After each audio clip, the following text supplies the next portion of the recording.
अब थोड़ा भविष्य की बातें कर लेते हैं। 2030 तक तो नीतीश कुमार है, ये बड़ा तय और साफ हो चुका है। आपकी माताजी भी अब ये बात कह चुकी हैं कि 30 के बाद तो अब आप दिखने चाहिए सीएम के तौर पे। क्या आप तैयारी कर रहे हैं?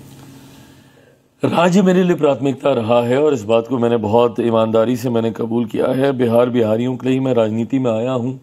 दिल्ली में पला बड़ा हूँ, बम्बई में मैंने काम किया है।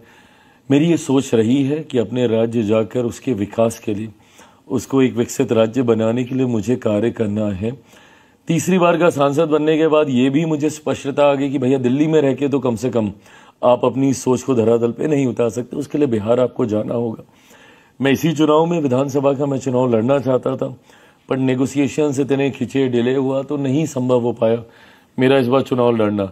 ऐसे में केंद्र में मेरे प्रधानमंत्री जी ने फिलहाल मुझे एक बड़ी जिम्मेदारी दे रखी है खाद्य प्रसंस्करण उद्योग मंत्री के रूप में, जिसका मैं निर्वहन कर रहा हूँ। पर हाँ, मैं मानता हूँ कि 2030 आते आते तक मैं ज़्यादा केंद्रित देखता हूँ अपने आप को बिहार की राजनीति में। पर उससे पहले एक महत्वपूर्ण पड़ाव है 2029 का। मेरे प्रधानमंत्री को चौथी बार देश का प्रधानमंत्री बनाना है। मुझे लगता है उस लक्ष्य को पूरा करके मैं अपना ध्यान केंद्रित बिहार पे करूँ।